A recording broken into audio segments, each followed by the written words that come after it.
Hi friends, Bollywood movies హిందువులను విలన్లుగా చిత్రీకరిస్తాయా అంటే yes అని చెప్పి డైరెక్ట్గా మనం సమాధానం ఇవ్వాలండి. తడుముకోకూడదు. బాలీవుడ్ అంటేనే ఒక మాఫియా లాంటిది.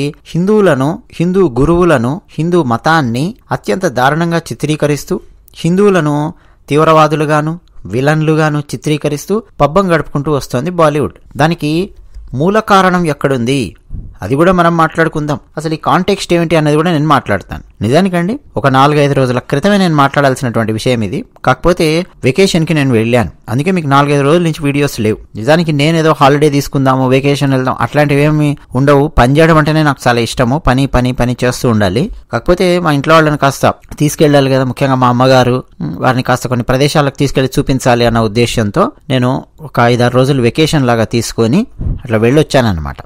సో అందుకని మీకు వీడియోస్ లేవు. ఇక విషయానికి వస్తే కాందహార్ హైజాక్ అనగానే అండి మనకు టక్కున గుర్తు రావాల్సింది ఏమిటి చెప్పండి? ఎవరు హైజాక్ చేశారు? బై డిఫాల్ట్ ముస్లింలండి హైజాక్ చేసింది. ముస్లిం తీవ్రవాదులు హైజాక్ చేసి విమానాన్ని తీసుకెళ్లి కాందహార్లో ఆపారు. ఆ టైంలో ఆ ప్రాంతం అంతా కూడా తాలిబాన్ల యొక్క కంట్రోల్లో ఉంది. సరే, ఆ తర్వాత అమెరికా కంట్రోల్లోకి వచ్చింది. మళ్ళీ ఇప్పుడు తాలిబాన్ల కంట్రోల్లో ఉంది ఆఫ్ఘనిస్తాన్, మనందరికి తెలిసింది. ఆ సమయంలో హైజాక్ చేసి తీసుకెళ్లి అక్కడ పెట్టి ఇక బార్గెన్ చేయడం మొదలెట్టారు. చాలా చాలా దారుణమైనటువంటి సంఘటన అదంతా కూడా. ఆ హైజాక్ చేసినటువంటి ఆ సీన్స్ అవన్నీ మొత్తం తీసుకొని దాని మీద IC-814 అనే ఒక వెబ్ సిరీస్ తీశారు. అది నెట్ఫ్లిక్స్లో రిలీజ్ అయ్యింది. అయితే అందులో విలన్లకు అంటే ఆ తీవ్రవాదులకు పేర్లు హిందువుల పేర్లు పెట్టారు.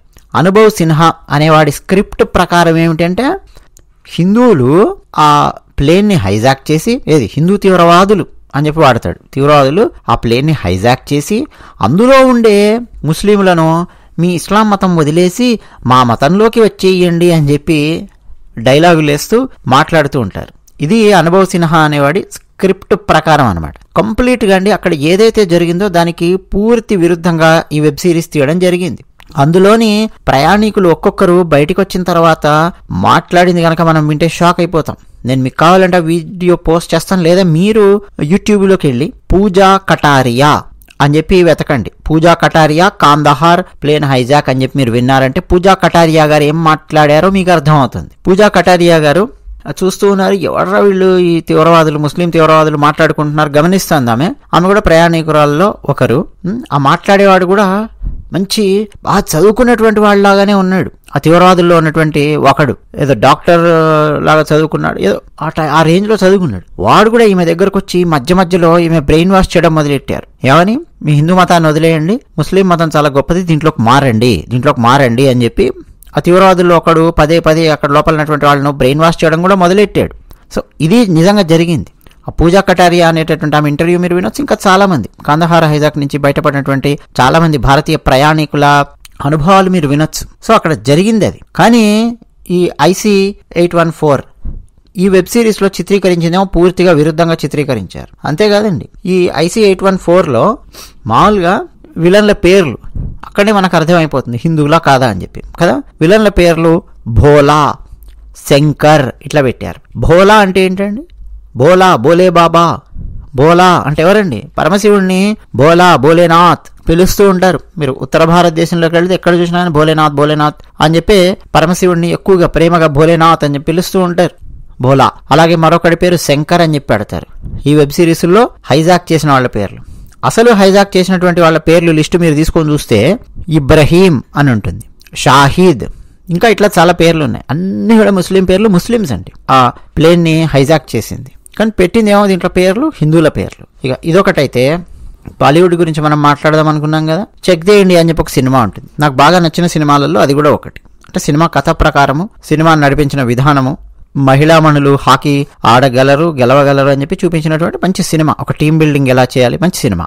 కానీ అక్కడ సబ్లిమినల్ గా మన బ్రెయిన్ లో ఏం పడేస్తాడంటే ఆ డైరెక్టర్ కావచ్చు, ఆ రైటర్ కావచ్చు, హీరో కావచ్చు, వీళ్ళందరూ కలిసికట్టుగా చెక్ దే ఇండియాలో క్యారెక్టర్ పేరు, షారుఖ్ ఖాన్ క్యారెక్టర్ పేరు కబీర్ ఖాన్ అని చెప్పి పెడతాడు.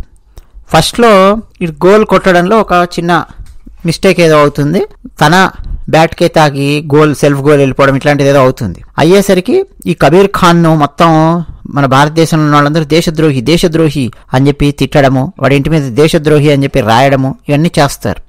అంటే ఇండైరెక్ట్గా ముస్లింలను భారతదేశంలో ఈ విధంగా బాధిస్తున్నారు చూసుకోండి అని చెప్పి సబ్లిమినల్గా ఒక మెసేజ్ ఇచ్చే దుష్ట ప్రయత్నం అనమాట చేస్తాడు. తర్వాత మళ్ళీ ఆ కబీర్ ఖాన్ అనే షారుఖ్ ఖాన్ కోచ్గా మారి మహిళా మనుల జట్టుకు ఆ జట్టును తీర్చిదిద్దుతాడు. క్లైమాక్స్లో భారతీయ మహిళా హాకీ జట్టు గెలుస్తుంది. అదంతా కథ.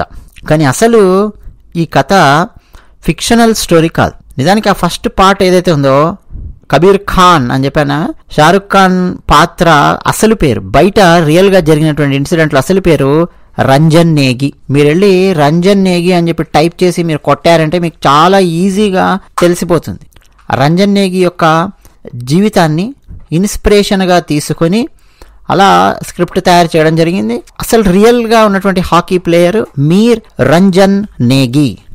ఆ రంజన్ అంటుంటేనే మనకు అర్థమైపోతుంది అది ముస్లిం పేరా హిందూ పేరా ఎవరి పేరు అన్నది. ఓకే, కానీ సినిమాలో ఏం పెడతాడు, హిందూ పేరు. అంటే హీరోయిజం తెచ్చుకునేటటువంటి వ్యక్తి బయట హిందూ కాబట్టి ఆ పేరు రంజన్ పేరు, అది తీసేసి ముస్లిం పేరు పెడతాడు.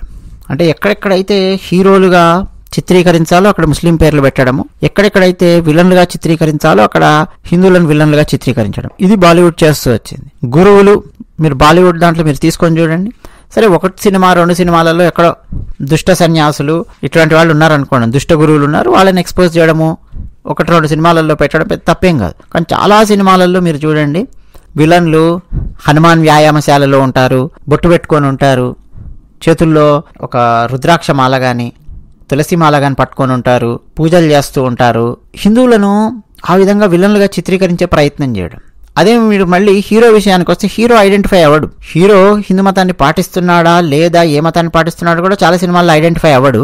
బట్ విలన్ మాత్రం ఖచ్చితంగా హిందూలాగా ఐడెంటిఫై అయ్యే విధంగా చుట్టుపక్కల బ్యాక్గ్రౌండ్ అంతా సెటప్ చేస్తారు. ఇది కూడా ఒక కైండ్ ఆఫ్ సబ్లిమినల్ మెసేజింగ్. తర్వాత అసలు ఇదంతా రూట్ ఎక్కడి నుంచి పడింది అని అంటే అండి, బాలీవుడ్ ఇండస్ట్రీ మొత్తం అంటే హిందీ సినిమా ఇండస్ట్రీ మొత్తం 70s ఎండింగ్కి వచ్చేసరికి లేదా 80s ప్రారంభం అయ్యే టైంకి మెల్లిగా ముంబైలో ఉన్నటువంటి మాఫియా చేతుల లోపలికి వెళ్ళిపోవడం మొదలయ్యింది. ఆ ముంబైలో ఎక్కువగా మాఫియా రాజ్ని నడిపినటువంటి వాళ్ళు ముస్లిమ్స్. మీరు హై లెవెల్లో ఉన్నటువంటి వాళ్ళని మీరు తీసుకొని చూస్తే ముస్లిమ్స్ ఎక్కువగా ఉన్నారు. అందులో అత్యంత కీలకమైనటువంటి వ్యక్తి దావుద్ ఇబ్రహీం. ప్రస్తుతం పాకిస్తాన్ దేశంలో దాక్కుని ఉన్నాడు అన్నది అందరికీ తెలిసిందే. 93 ముంబై పేలుళ్ళు, ఆ వెనక కుట్రదారి అసలు సూత్రధారి దావుద్ ఇబ్రహీము. అతన్ని పట్టుకోవాల్సిందే అని చెప్పి భారత ప్రభుత్వం అతని తలకు డబ్బులు కూడా పెట్టింది. ప్రస్తుతం అతను పాకిస్తాన్లో ఉన్నాడు. ఇతర సూత్రధారులను కొంతమందిని పట్టుకున్నారు, వాళ్లను ఉరి తీశారు, కొంతమందిని జైల్లో వేశారు. మీరు తీసుకొని చూడండి, అత్యధిక శాతం పేర్లు పెద్ద పెద్ద పేర్లు అన్నీ కూడా ముస్లిం పేర్లు అవే ఉంటాయి. ఎందుకు రా చేశారంటే 1992లో December 6th అయోధ్య అక్కడ బాబ్రీ మసీద్ కూలగొట్టారు కదా, అందుకని చెప్పి ప్రతీకారంగా ముంబైలో పేలుళ్లు చేశాము అని చెప్పి కూడా డైరెక్ట్ గా ప్రకటించకపోయినప్పటికీ ముంబైలో ఉన్నటువంటి జర్నలిస్టులు చాలా మంది వాళ్ళ వర్షన్ ఏమిటి అనేది బయట పెట్టారు. ఇంకా విదేశీ జర్నలిస్టులు కూడా ముంబైకి వచ్చి చాలా రీసెర్చ్ అండ్ ఇన్వెస్టిగేషన్ చేసి ఉన్నారు. దానికి సంబంధించి చాలా అంతర్జాతీయ పత్రికలన్నీ కూడా ప్రచురించాయి. సో బాలీవుడ్ అనేది స్టార్టింగ్ ఆఫ్ 80s లేదా ఎండ్ ఆఫ్ 70s అక్కడి నుంచి మొదలయ్యింది. ఈ దావుద్ ఇబ్రహీం వీళ్ళందరూ ఏం చేసేవాళ్ళు అంటే సినిమా స్క్రిప్ట్ని కంట్రోల్ చేసేవారు. సినిమాల్లో ఏ హీరో ఉండాలి, ఏ హీరో ఉండకూడదు, ఏ హీరోయిన్ ఉండాలి, ఏ హీరోయిన్ ఉండకూడదు. ఎవరైనా సరే హిందూ హీరో కాస్త హైలైట్ అవుతున్నాడు, బాగా పైకి వస్తున్నాడు 80sలో కొంచెం అని చెప్పి తెలిస్తే వాడిని మెల్లిగా కిందికి లాగే ప్రయత్నం చేయడం, వార్నింగ్లు ఇచ్చే ప్రయత్నం చేయడం. కానీ అప్పటికే ఇంకా హై లెవెల్లో వెళ్ళిపోయినటువంటి హీరోస్ కొంతమంది ఉన్నారు, వాళ్ళ జోలికి వెళ్ళలేదు వీళ్ళు. వాళ్ళని టచ్ చేయకుండా ఇండైరెక్ట్గా బెదిరిస్తూ ఏదో పని కానిచ్చుకుంటూ అట్లా చేశారు. ఇక ఎవరైనా సరే స్క్రిప్ట్ ప్రకారము ముస్లింని విలన్గా చూపించే ప్రయత్నం అవన్నీ చేస్తే బెదిరించడాలు, చంపడాలు, ఖచ్చితంగా స్క్రిప్ట్లో హిందూ విలన్గా ఉండే విధంగా చూసుకునే ప్రయత్నాలు చేయడాలు, ఇట్లా చాలా జరిగిందనమాట. అట్లా క్రమక్రమంగా హిందీ సినిమాలలో అది తగ్గకుండా పెరుగుతూ వచ్చింది. విలన్ అంటే బై డిఫాల్ట్ హిందువుని పెట్టాలి అన్నటువంటిది వచ్చింది చూడండి. లేకపోతే ఇప్పుడు ఈ వెబ్ సిరీస్ తీసినప్పుడు ఆ వెబ్ సిరీస్లు అసలు బేసిక్గా అండి అసలు ఆ హైజాక్ చేసినటువంటి వాళ్ళు ముస్లిం తీవ్రవాదులు, క్లియర్గా తెలుసు. వాళ్ళకి హిందువుల పేర్లు పెట్టారు అని అంటేనే మీకు అర్థమైపోలేదు. 2024లో ఏది భారతదేశంలో 10 సంవత్సరాలు భారతీయ జనతా పార్టీ పరిపాలించిన తర్వాత, నరేంద్ర మోదీ గారు లాంటి నాయకుడు ప్రధానమంత్రిగా ఉన్న తర్వాత హిందువులకు కాస్త చలనం వచ్చినటువంటి ఈ రోజుల్లో కూడా వాళ్ళంతా ధైర్యం చేసే ప్రయత్నం చేశాడు. నెట్ఫ్లిక్స్లో దాన్ని రిలీజ్ చేసే ప్రయత్నం చేశారంటే కాంగ్రెస్ పరిపాలన ఉన్నప్పుడు ఇంకెన్ని దారుణాలు జరిగి ఉండేవో ఒకసారి ఊహించండి. కేవలం దినపత్రికలు మాత్రమే ఉండి సోషల్ మీడియా, వేరే న్యూస్ ఛానల్స్ లేని టైంలో ఎన్ని దారుణాలు, ఎన్ని ఘోరాలు జరిగి ఉండేవో మీరు ఊహించండి. చాలా సులభంగా అర్థం అవుతుంది. ఒక హీరో కాదండి, చాలా మంది ఇందులో ఇక బలవంతంగా లాగబడ్డారు. కొంతమంది ఏమో ఇష్టంతో చేశారు, హిందువులకు వ్యతిరేకంగా హీరోలు. మీకు ఫర్ ఎగ్జాంపుల్ ఖాన్ త్రయం ఉంది బాలీవుడ్లో. ఆ ఖాన్ త్రయానికి సంబంధించిన చాలా సినిమాలు మీరు తీసుకొని చూస్తే ఆ సినిమాలో అవసరమున్నా లేకపోయినా ఒక ముస్లిం పాత్రను పెడతారు. ఆ ముస్లిం పాత్రను ఎవరో హిందూ లేదు అంటున్నట్టు పెడతారు. వీడు డైలాగులు వేస్తుంటాడు, ముస్లిం పాత్ర మేము దేశభక్తులమే అన్నట్టు డైలాగ్ వేస్తుంటాడు, అవసరమున్నా లేకపోయినా. మీకు అమెరికన్ సినిమా ఉంటుంది, ముఖేష్ రిషి చేశాడు.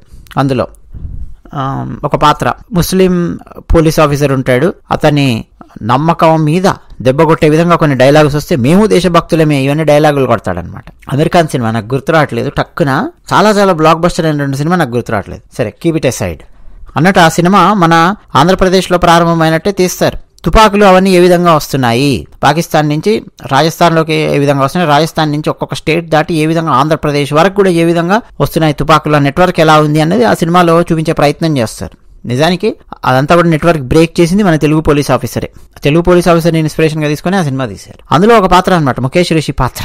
అంటే అట్లా అవసరం ఉన్నా లేకపోయినా కొన్ని పాత్రలు, ముస్లిం పాత్రలు పెట్టి ముస్లింలు ఏం విలన్లు కాదు, దేశభక్తులు అన్నట్టుగా చిత్రీకరించే ప్రయత్నం చేయడం అవసరమున్నా లేకపోయినా. అదే హిందువులకు సంబంధించి వచ్చారు, ఖచ్చితంగా వాళ్ళను విలన్లుగా చిత్రీకరించే ప్రయత్నాలు చాలా చేస్తూ రావడం. ఇండియా పాకిస్తాన్ మధ్య సినిమాలు తీసినప్పుడు ఆబ్వియస్ గా పాకిస్తాన్లో ఉన్నటువంటి వాళ్ళని విలన్లుగా చిత్రీకరించాల్సి వస్తుంది. కాబట్టి అప్పుడు ఇక తప్పదన్నట్టు ఆ పాకిస్తాన్ వాళ్ళ పేర్లో అన్ని ముస్లిం పేర్లే ఉంటాయి కాబట్టి ఎక్కువ అట్లా పెట్టే ప్రయత్నం చేశారు. కానీ బాలీవుడ్లో మిగతా అన్ని సినిమాల్లో కూడా హిందువులను ఎక్కువగా విలన్లుగా చిత్రీకరించే ప్రయత్నం చేయడం. అంతెందుకండి, బేబీ అని చెప్పి సినిమా ఉంటుంది, అక్షయ్ కుమార్ యాక్ట్ చేశాడు. అందులో కూడా పెడతారండి డైలాగు, ఏమన్నా తెలుసా, రాడికల్ హిందూ ఆర్గనైజేషన్ అన్నటువంటి డైలాగ్ పెడతారు. అంతేకాకుండా హిందుత్వ జెండా తీసుకొని కొంతమంది గుంపు తుపాకులు, తల్వార్లు, పెట్రోల్ బాంబులు తీసుకొని వచ్చారు, 24 గంటల పాటు నేను వాళ్ళతో పోరాడాల్సి వచ్చింది. ఇవన్నీ డైలాగులు అవసరం ఉన్నా లేకపోయినా ఆ డైలాగులు పెట్టించే ప్రయత్నం చేస్తారు. అంటే బ్రెయిన్లోకి హిందువులు ఏదో దుర్మార్గులు, హిందువులు తీవ్రవాదులు అన్నటువంటి ఫీలింగ్ ఎక్కించే ప్రయత్నం చేయడం అనమాట. సో 1980s నుంచి మొదలయ్యి అలా నడుస్తోందండి. బాలీవుడ్ సినిమాలో ఉండేటటువంటి మనీని ముంబైలో ఉన్న మాఫియా కంట్రోల్ చేస్తూ ఉండేది. ఇక తమిళనాడులోనేమో పర్టికులర్గా ఒక కులాన్ని ఎక్కువగా టార్గెట్ చేస్తూ ఉండేవాళ్ళు. అది మనందరికి తెలిసిందే. అంటే తమిళ సినిమాలలో స్క్రిప్ట్ రైటింగ్లో కానీ అవన్నీ కానీ దాని ప్రభావం మన తెలుగు సినిమాల మీద కూడా చాలా ఉంటుంది. తెలుగు సినిమాల్లో కూడా మనకు చాలా కనిపిస్తుంది. ఒక కులాన్ని పర్టికులర్గా టార్గెట్ చేసి విలన్లుగా చిత్రీకరిస్తూ డైలాగ్స్ రాయడం అని కూడా మనం గమనించవచ్చు. సో ఇదండి, మనం చాలా జాగ్రత్తగా ఉండాలి. లేకపోతే ఏమవుతుందంటే నెక్స్ట్ జనరేషన్ పిల్లలు ఉంటారు కదా, వాళ్ళ బ్రెయిన్లోకి ఎక్కించే ప్రయత్నం చేస్తుంటారు. నేను ఒకరిద్దరు పిల్లలతో మాట్లాడాను, టీనేజర్స్తో మాట్లాడినప్పుడు నేను షాక్ అయ్యాను. ఎటువంటి భావజాలాన్ని వాళ్ళు వ్యక్తం చేస్తూ ఉన్నారు. భారతదేశానికి వ్యతిరేకమైనటువంటి భావజాలాన్ని హిందువులలో ఉన్నటువంటి వాళ్ళే ఒకరిద్దరు అమ్మాయిలు వ్యక్తం చేయడము నేను గమనించి షాక్ అయిపోయాను. ఎక్కడి నుంచి వస్తుంది వీళ్ళకి ఇన్ఫర్మేషన్, సగం ఇన్ఫర్మేషన్ అంటే ఇట్లా సినిమాలు, మీడియాలు, యూనివర్సిటీలు, ఇది జరుగుతుంది. అది విషయం. ధన్యవాదాలు.